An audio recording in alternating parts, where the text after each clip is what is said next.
Some say he's a technical whiz. Some say he was born in Cornwall. While some say he's on a journey. It's The Journey. And here's your host, David Hackett. Another journey, and today we're joining Corbie Mitleid, and she's always been a different one, a writer and visionary in a completely medical family. Her father was a doctor, mother was a nurse, brother was a doctor. She's always made her own path rather than take one cut for her by others. Leaving an Ivy League university after 2 years, Corbie stuck out to find out where joy and purpose lived, regardless of what she was told she ought to do. And we will go more into her journey as we join her today. Welcome to the journey, Corbie. It's wonderful to be here. Thank you. No worries. I always like hearing people's journeys because unique is good. And when I read your bio, your uniqueness does show there. So tell me your earliest memories of where your journey began. I have always seen things differently, heard things differently than my family. I'm the one that is the right brain creative since I was 4. Now, they do say there's anecdotal evidence that when you get a hit on the head, especially at your third eye level when you're a child, that opens up third eye, that opens up metaphysical abilities, it opens up real wild creativity. And I slammed into a concrete bench when I was 4 because nobody had taught me how to roll off my sled when we were going down the hill. It was amazing. I must have a very thick skull, no fractures, no anything. But from then on, I knew there was magic in the world and I wanted to go find it. And so my family didn't understand me. I was the rebel. I was the actress and the writer when they were all science-based. And for years, my parents thought I was going to be the failure in the family. Well, I'm not the failure. I just took the scenic route to finding out who I am. Yeah. Finally, before he died, my father understood me. My mother never did. My brother still doesn't. So, and the isolation of your family not understanding you, that was difficult for you because I can imagine the stress and anxiety it brought because you wanted them to understand you. And it is very hard to be told both subtly and overtly that you're the failure in the family. I went to an Ivy League university for 2 years and then left. So my family considers me nothing but a high school education when they've all got graduate degrees. I didn't marry to make a lot of money. I married because I found someone who got me. So my family is all much wealthier than I am. But at the same time, this is who I had to be to put my own work out in the world. And so I had to accept that. Yeah, and I understand because, making your own stamp in the world, it's your own way, sometimes you like the support of family members and sometimes you want that support. It's like, I know I've been on several experiences and I've always wanted to turn to my mum for advice. And there's been times where I know she hasn't been because it's been difficult for me and her. And I'm not condoning her on this interview at all, but it just felt like I was alone in the world with that. So I can imagine you felt alone in that scenario with your family being a regular. Yes. It's been a life full of change. Just wrote an article on Medium. Anytime I would join a group, though, within 30 days, I'd either be running it or in a very major position because I see and I'm active and I am a do. I'm charismatic. Now, what's a charismatic? A charismatic is the kind of person who walks into a room 3 feet before they walk into a room. And We are someone that people either love or hate. It has always been that way, and you have to learn to live with it. Mm. All those years, I did so many different things, joined so many different groups, left them better than I found them. But invariably, I would burn out after a couple of years because I was used and then thrown away. So eventually, you learn the only person you can trust is you. Yeah. You put your work out there, but you don't attach your ego. My own spiritual mentor gave me a very wise phrase. It's called praise and blame all the same. Now, I have done work as an intuitive counselor, an author, psychic medium, whatever you want, for over 20 years. I read about 1,000 people a year. If my ego was involved, every time someone would tell me how wonderful I was, I would feel terrific. But if they said, oh, I think you suck, I think you're terrible, you're not good, I would be on the floor and suicidal. So again, you have to learn the only person you can trust is you about your own opinion. Yeah. Everybody else, there is a gossamer veil between you and them. Can it be lonely? Yes. Do I have a couple of people that I really trust that let in? Oh yeah. My husband is one. My spiritual mentor is another. But you learn that you're here for a purpose, and that purpose is to make the world better somehow. And nothing else really matters. Everything else is very ephemeral. Mm. And about making it, trusting your own self I always believe trusting yourself is a good, powerful thing as well, because Mm-hmm. you're the judge of yourself better than anyone else is. Yes. Yes. Nobody else knows your story quite the way you do. And that's what, even if you go on podcasts, even if you tell other people, no one will fully understand you. Yeah, you can talk about you. So if I talk about me now, I know about it. I understand about it. You talk about yourself, you understand it. I'm not saying I won't understand it. I will listen and ask questions, but it's an element of you will only know the real meaning of what you're talking about. Exactly so. So, so talking about into today, now, we've talked about your past. How is your journey progressed from where you were to where you are now?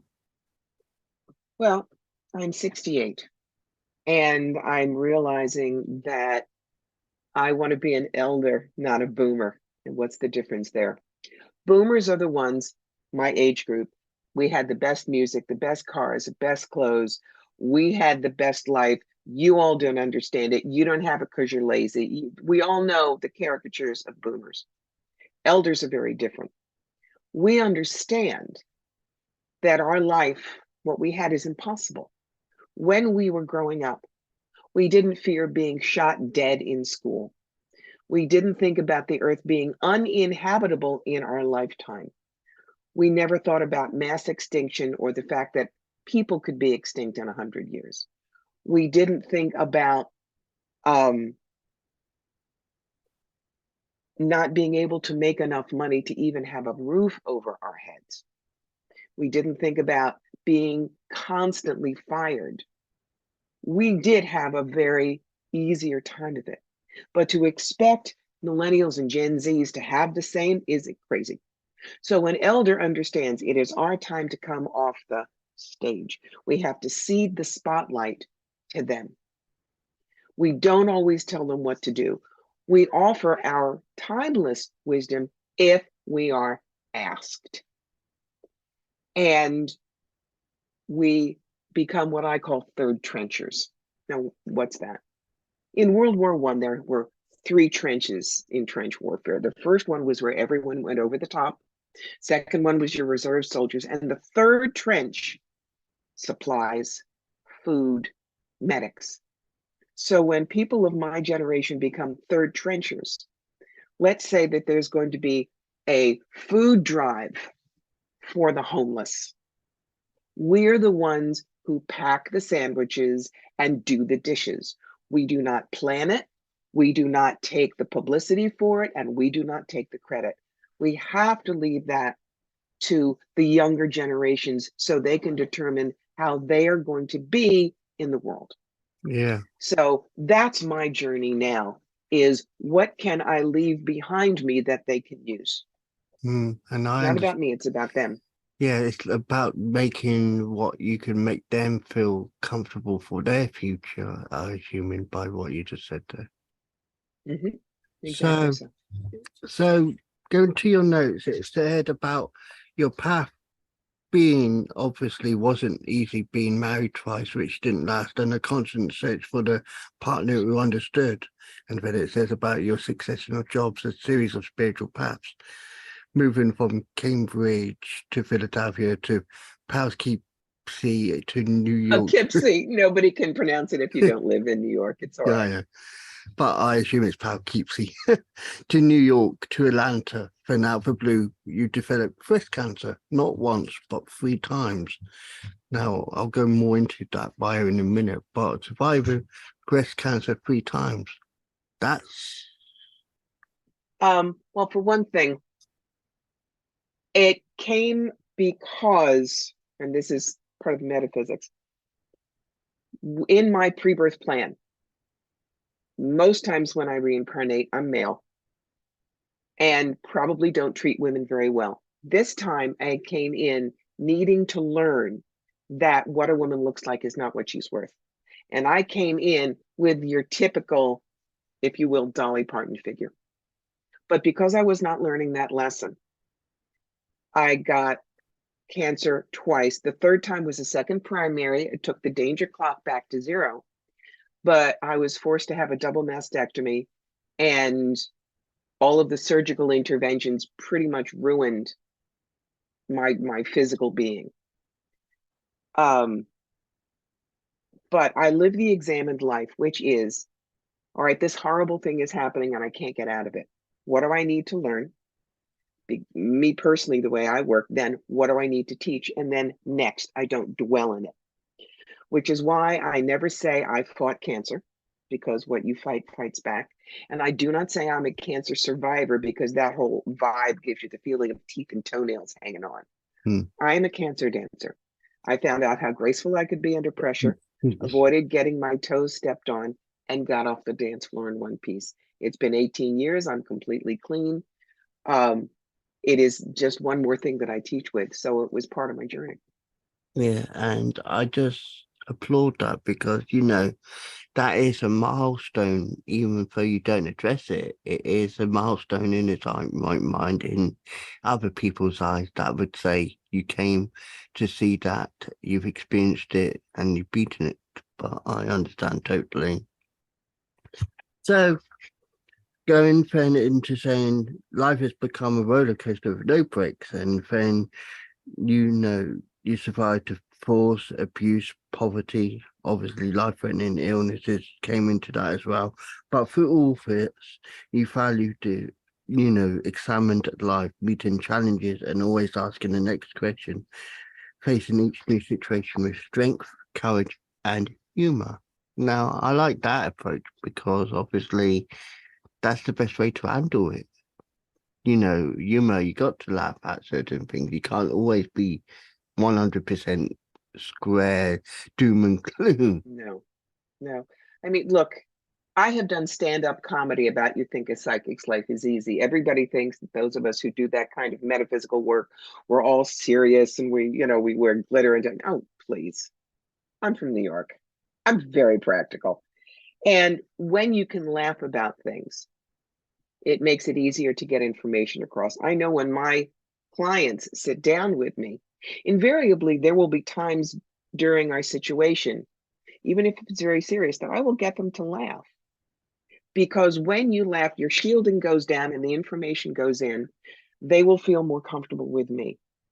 Laughter is not bad. Laughter is kind of like a comfort blanket, as long as you're laughing with someone, not at someone. That's the big thing. These days, a lot of comedy is nasty. It's sticking in the knife. It never is with me.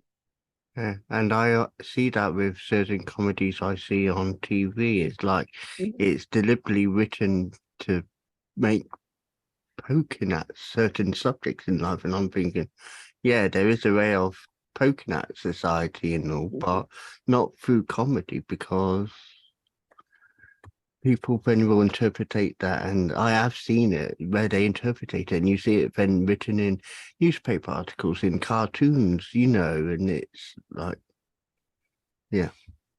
But that's my opinion on that. So going into the future, because obviously we go past, present, and future, how do you see your position as a third trencher going? Do you think you've made that impact to make that so that the next generation will understand things? I hope so. I deliberately did not have children. I knew when I was 13, if I did, they would not have a normal lifespan because I saw what was going to happen. But I am, if you will, raising the next generation of intuitives, people who need to learn to trust themselves, people who need to be able to get answers beyond their five senses.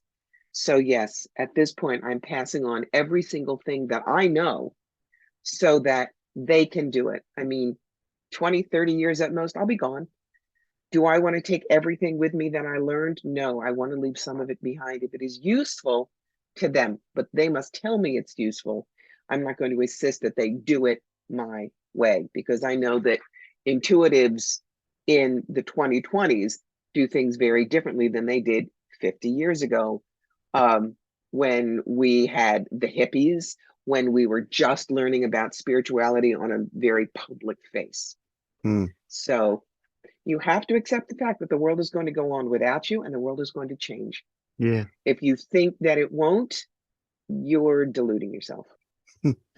So how people would contact you, because there is people who might want to reach out to talk to you. How would they be able to contact you? It's really very simple. My website is my name, CorbieMitleid.com.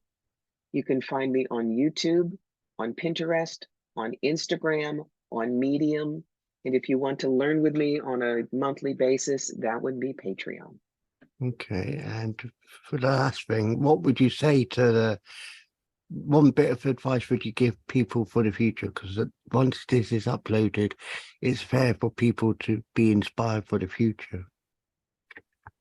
The three most important questions in the world that you can ask yourself when you are in a difficult situation. The first is, what am I X about?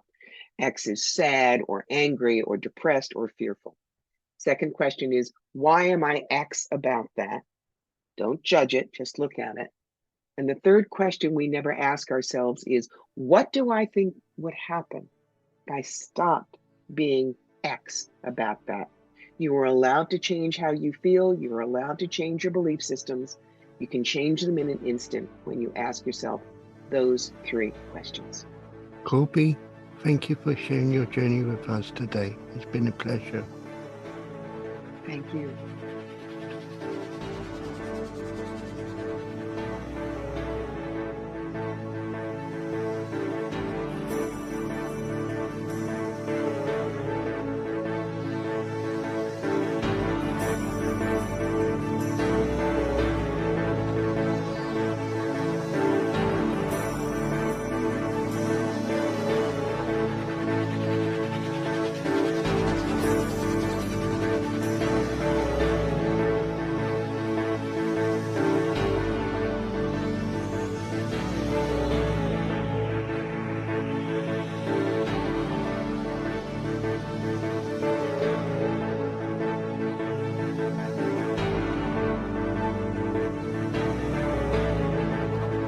That was The Journey, hosted by Wise Words Imaging, hosted by David Hackett.